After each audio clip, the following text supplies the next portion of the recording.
Olá, sejam bem-vindos a mais um episódio do nosso Fonotalk, nosso espaço de escuta, conexões e trocas de experiências reais. E hoje eu estou recebendo a Cláudia, que é psicopedagoga, no episódio diferente. Nós vamos responder algumas perguntas que fonoaudiólogos gostariam de fazer para os psicopedagogos e os psicopedagogos gostariam de fazer para os fonoaudiólogos, né?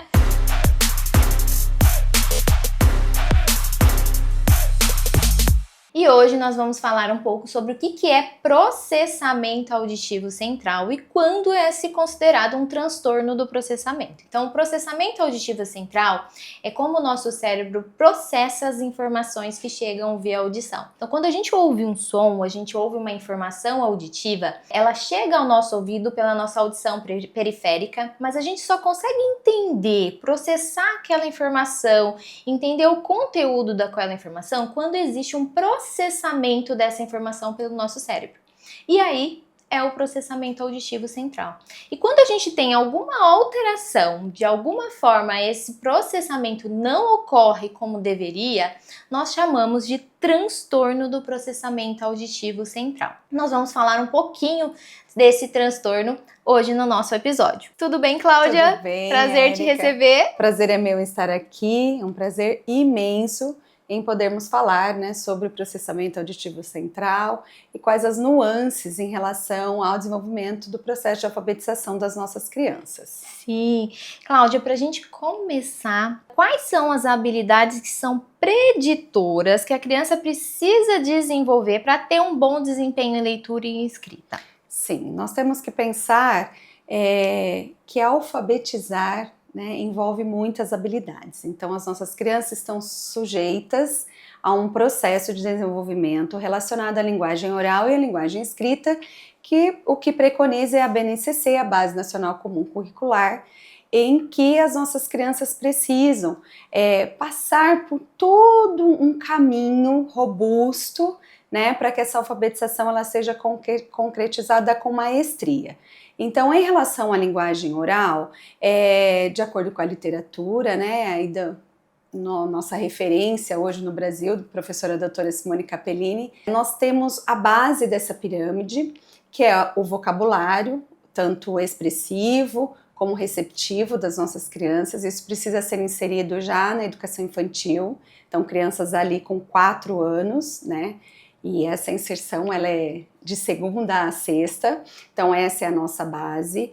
Em seguida, e concomitantemente, as habilidades metafonológicas, então a criança precisa ser submetida à rima, que é o som final das palavras, à literação, que é o som inicial de cada palavrinha, e manipulação silábica. Já subindo, né, então aqui nós estamos falando de educação infantil, de uma forma robusta, essas habilidades, nós temos uma terceira, que são as habilidades relacionadas à codificação e decodificação, ao princípio alfabético também. Então, como é a nossa língua materna, como ela precisa ser ensinada, né, e como essa criança codifica, ou seja, ela começa a fazer aquela iniciação à leitura para passar a decodificar, então a ler com maior, né, acurácia. E aí é o uso da rota, né, fonológica e lexical. A lexical é a mais importante, em que a criança bate o olho assim na palavrinha, ela já consegue ler com mais, né, com mais leveza, da forma correta e com mais acurácia também. Sim, e são habilidades que precisam ser inseridas desde a educação infantil. Exatamente. Desde muito cedo, para que a criança consiga desenvolver essas habilidades e pensando lá na frente ter um processo de alfabetização adequado. Sim, para aí ela conseguir, né, ao final do ensino fundamental 1, ter compreensão leitora, né, e ter também uma fluência leitora. Então é um caminho longo, né, para que se ensine às nossas crianças o processo de leitura, né, ou linguagem oral. E a linguagem escrita também é muito importante, porque escrever não é somente tônus muscular e coordenação motora fina. Então nós temos habilidades, que nós chamamos de habilidades percepto-visomotoras, que precisam ser desenvolvidas, tá? Então pensando no início, né, nós chamamos de pré-anterior ainda às crianças de 3 aninhos, fazendo movimento de pinça, de rasgar, de amassar. Ali é fundamental, é essencial que se tenham essas habilidades trabalhadas, né? Após, aí voltando já aos 4 anos, nós estamos falando da educação infantil e ensino fundamental 1, que é a área que eu atuo, né? Então ali, essa criança precisa ter estimulação de percepção, que é o que nós chamamos de percepto, né? Então são atividades de motricidade reduzida, né? Não exige o olho-mão, e atividades já com maior robustez, que é de coordenação visomotora. Aí sim, olho-mão, tá? Então esse, resumidamente, né, esse é o desenvolvimento do processo de escrita. Do desenvolvimento de todas essas habilidades que são essenciais para que a criança consiga ter um processo de alfabetização adequado, tanto de leitura quanto de escrita, sim, né? Perfeito. E aí, a gente tem pontos, a gente tem habilidades que podem influenciar nesse desenvolvimento, né, Cláudia? Sim. E aí, Érica, é importante já destacarmos, né?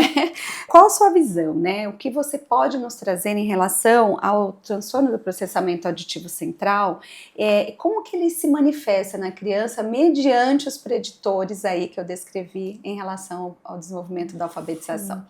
Muitas vezes os primeiros sinais do transtorno do processamento auditivo central, eles são observados principalmente nesse processo de desenvolvimento da alfabetização, nesse início do ensino fundamental 1, onde a criança está desenvolvendo o seu processo de alfabetização. Porque as dificuldades no processamento auditivo, elas vai impactar diretamente no desenvolvimento dessas habilidades que estão ali em desenvolvimento.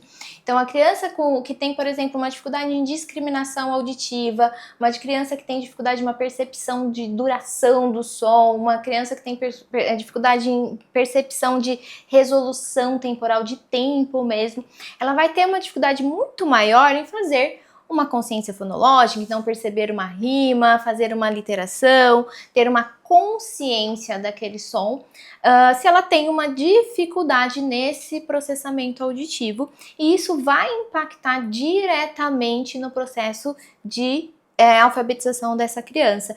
Então é muito importante que a gente avalie, que a gente perceba esses sinais desde muito cedo.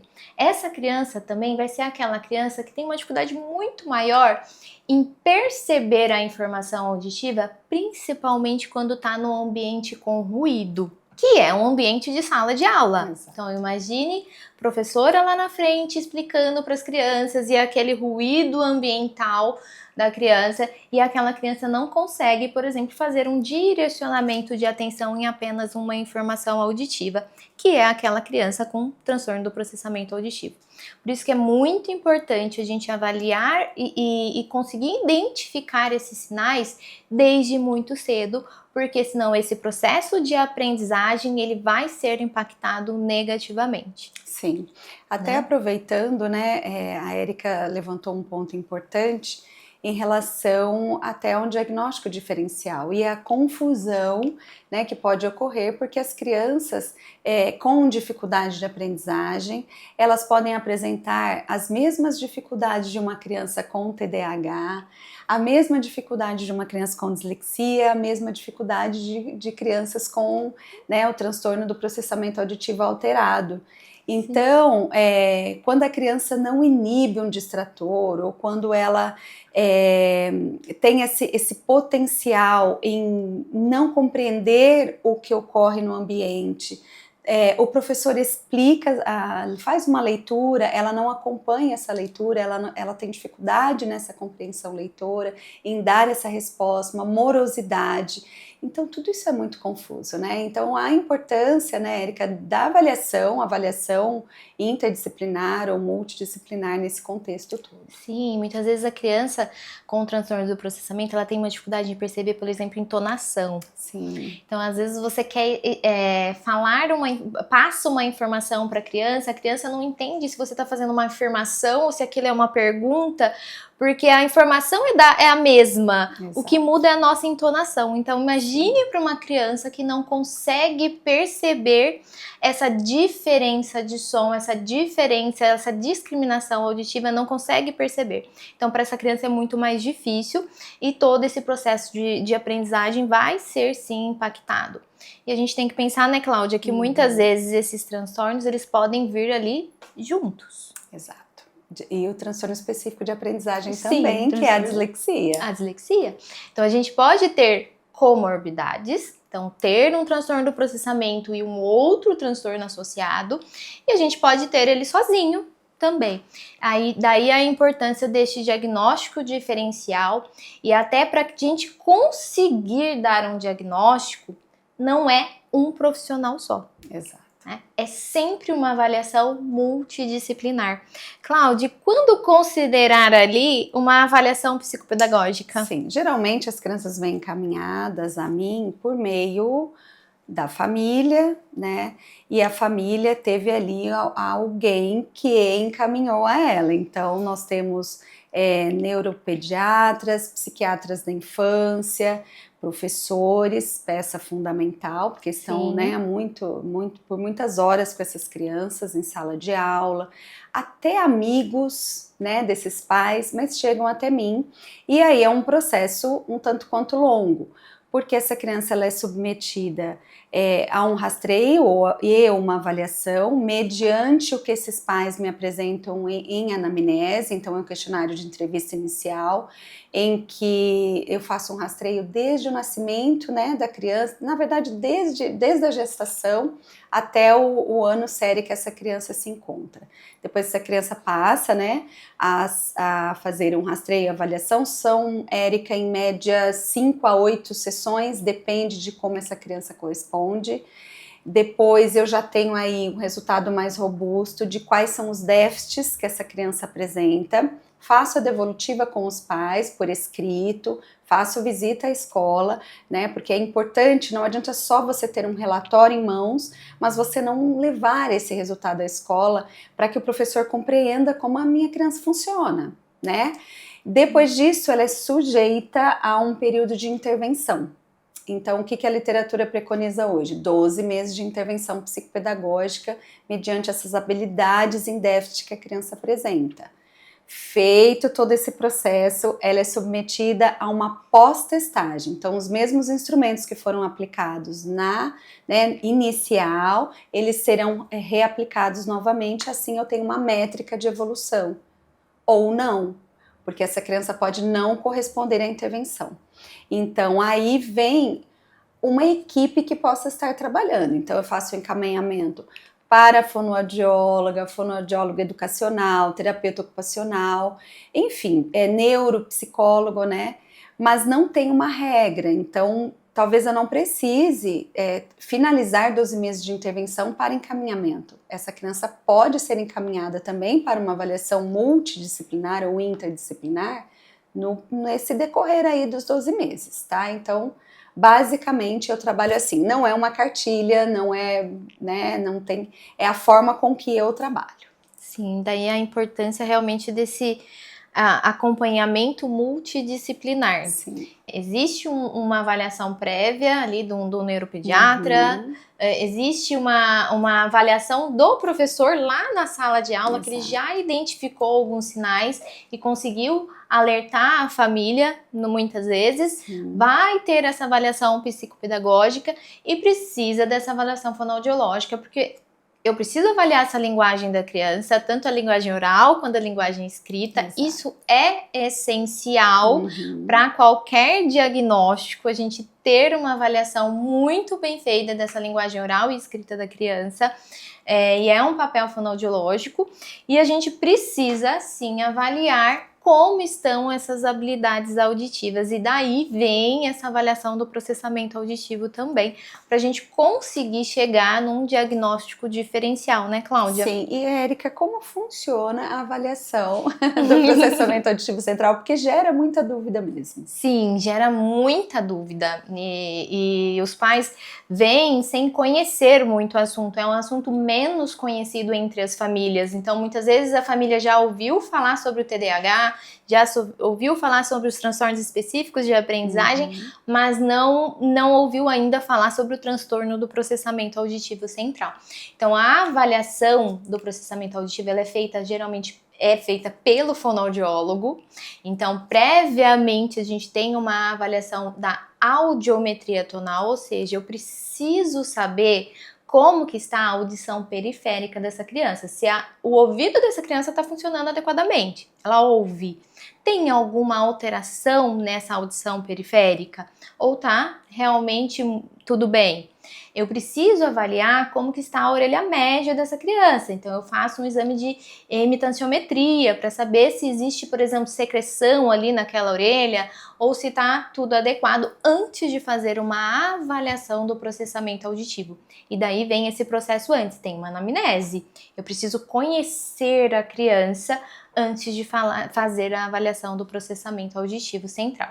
Geralmente a gente faz a avaliação completa a partir dos 7 anos, que a gente consegue realmente aplicar todos os testes de processamento.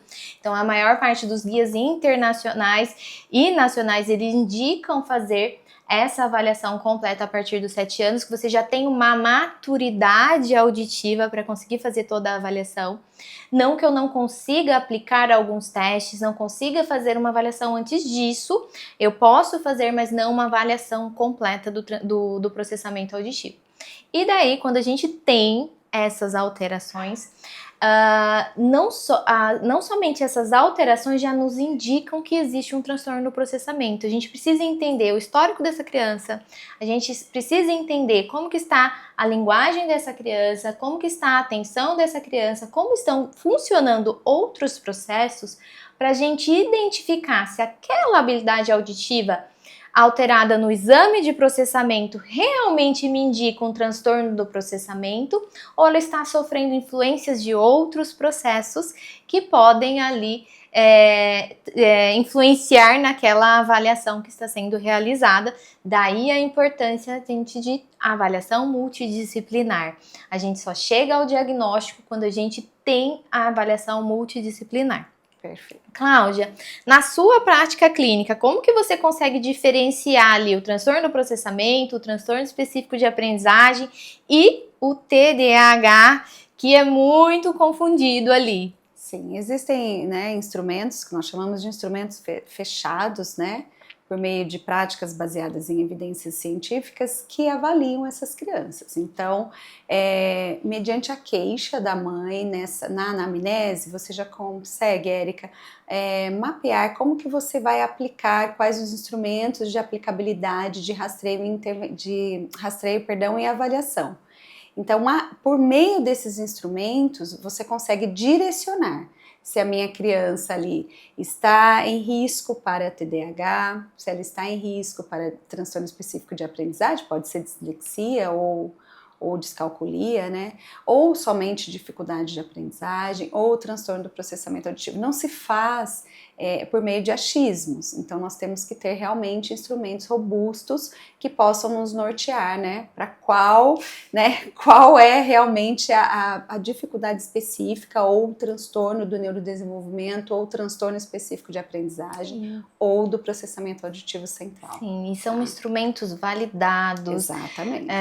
Que nós temos literatura que a gente consegue se basear e chegar realmente a entender como aquela criança está funcionando. Então não é, eu vi uma escrita da criança, eu cheguei a um diagnóstico, não. Mesmo porque eles se compilam, né? Sim. O diagnóstico, uma criança que tem trocas fonológicas, por exemplo, pode ser um transtorno específico de aprendizagem, mas também pode ser um transtorno do processamento auditivo. Sim. Uma criança que não inibe o que ela precisa fazer, né, o que ela está extremamente desatenta, que aí um risco para o TDAH, mas também pode ser processamento auditivo.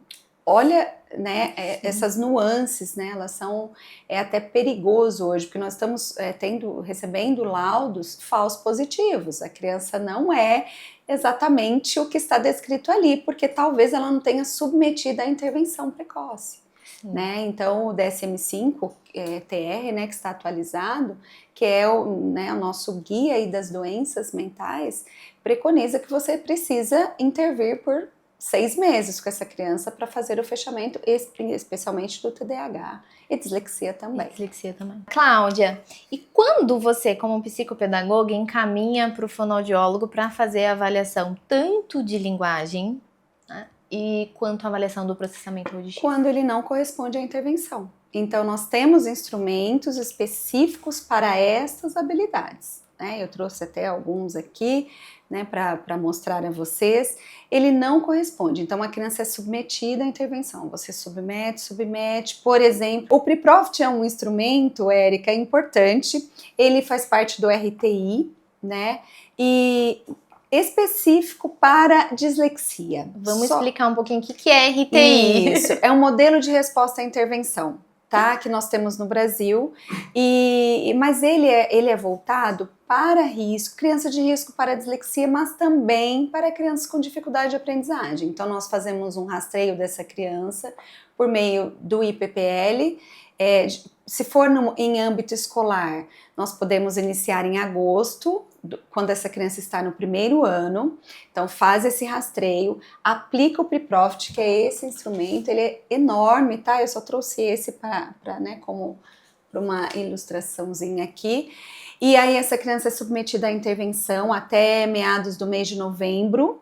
Aí ele é sujeito novamente ao rastreio por meio do IPPL. Isso é feito em sala de aula. Quem aplica é o próprio professor, com o treinamento do psicopedagogo, do fonoaudiólogo educacional, tá? A criança que corresponde à intervenção, isso a nível escolar, ela não vai para a segunda camada, que seria no primeiro semestre do segundo ano. Então, só vai para a segunda camada as crianças que realmente não corresponderam à intervenção. E por aí vai, porque nós temos depois a terceira camada, que são somente os fonoaudiólogos que fazem, e aí é fora do âmbito escolar, Sim. Tá? Mas na clínica, se torna um pouco mais tranquila essa avaliação, né, e esse rastreio e essa intervenção, porque os instrumentos estão ali conosco, né, então nós temos instrumentos realmente importantíssimos no Brasil. Quanto ao processamento auditivo central, eu acho que é assim um dos mais difíceis, né, para você poder fazer esse encaminhamento. Então, quando a minha criança não corresponde aos instrumentos relacionados à linguagem oral, quando eles continuam fazendo ainda algumas trocas, quando ele não tem compreensão daquilo que é passado, a criança fica para você assim, o quê? Repete. Então, se eu intervir por 12 meses, né, ou eu intervir ali por 6 meses, eu já percebo que a resposta não está vindo, aí eu faço encaminhamento com toda certeza para o processamento auditivo. E é até importante quando a gente tem esses sinais de dificuldade realmente de pedir repetição, tem trocas, tem um histórico ali de atraso nesse desenvolvimento de linguagem oral. É muito importante a gente fazer essa avaliação do processamento auditivo central e entender como essa criança discrimina e processa essas informações auditivas. Às vezes a gente não precisaria nem esperar todo esse tempo para fazer uma avaliação e um diagnóstico de repente mais precoce. Exato. E estimular essas habilidades desde muito cedo. Fazer um trabalho concomitante das duas áreas, concomitante. Né? Isso eu sempre converso com os profissionais que me encaminham. Às vezes eles encaminham, olha, trabalho o processamento, depois a gente retoma o trabalho psicopedagógico. Eu falo, não, vamos fazer juntas. Exato. É importante. Porque o resultado é muito mais rápido, a gente consegue uma criança que responde muito melhor se ela tem ali um trabalho concomitante dos profissionais. Exatamente. Qual a importância que você acha que existe dessa avaliação multidisciplinar? Por que é tão importante a avaliação multidisciplinar? Para que não tenha erro nos resultados dessas avaliações. Então, tanto para a avaliação quanto para a intervenção, né? Então, você mesma disse o quão mais rápido demonstra o resultado dessas crianças quando trabalha uma equipe multidisciplinar de forma concomitante. E o fechamento hoje de avaliação, né, é muito sério, então precisa sim ter um grupo aí, dependendo também, né? Se for só dificuldade de aprendizagem é mais tranquilo, mas se for algo que precisa ser melhor investigado, é fundamental que se tem uma equipe, né, da área da saúde e da educação trabalhando juntos aí nesse processo. Com certeza. Ô, Cláudia, e qual que é o papel da família, você acredita, nesse processo de alfabetização, de diagnóstico? Fundamental. Qual que é o papel da família nesse processo? Fundamental, mesmo porque existe, primeiramente, a aceitação da família. Eu acho que é o primeiro passo aí em encaminhar o seu filho, né, para uma avaliação. É o primeiro fator ali. Se a criança está em intervenção, nós vamos precisar de atividades que a família vai ter que colaborar em casa. Então, de nada adianta uma intervenção estar ocorrendo uma vez por semana, 2 vezes por semana, em torno de 50 a 60 minutos, se a família não auxilia na execução em casa daquilo que é proposto. Então, é fundamental. Então, pode ter falhas. Se a família não leva a criança, né, para participar das sessões. Então, criança que falta muito às sessões, e ela depende do pai e da mãe para que leve. E a gente precisa de uma continuidade nesse processo terapêutico para que a gente consiga ter um resultado. A criança precisa ter frequência nesse atendimento.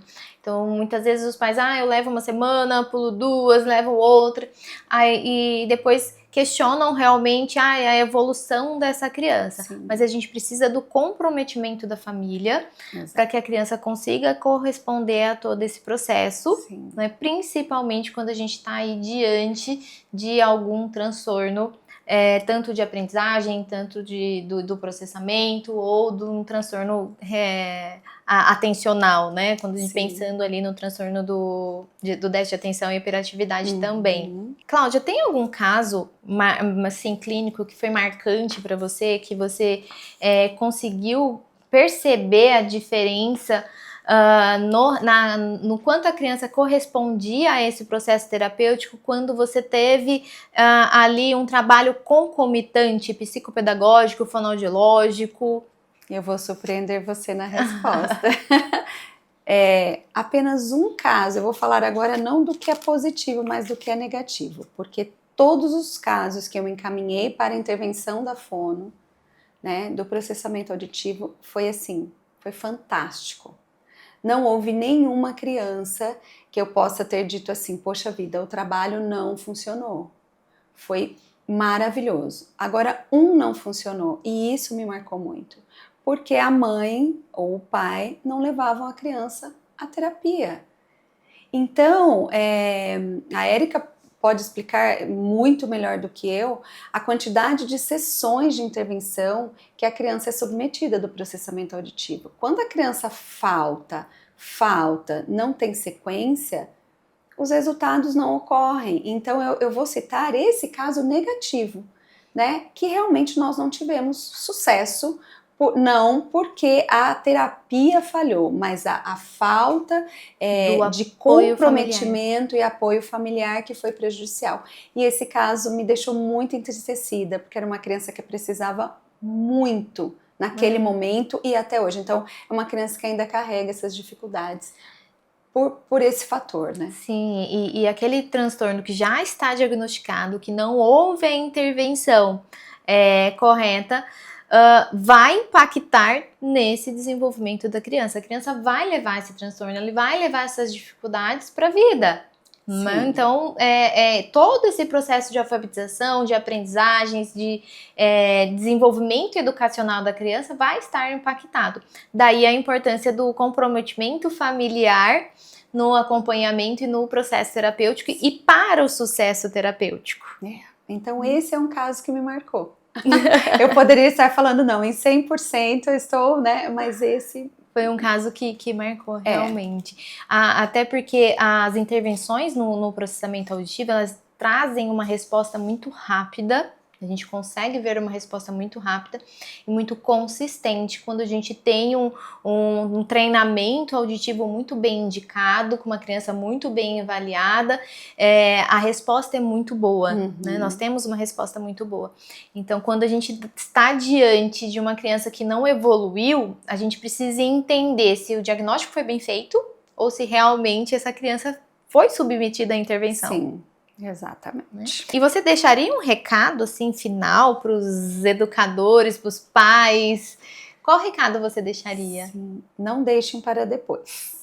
Busquem o mais precocemente possível a ajuda, né, o auxílio dos profissionais da área da saúde e da educação, para que esses profissionais possam fazer a avaliação, a intervenção.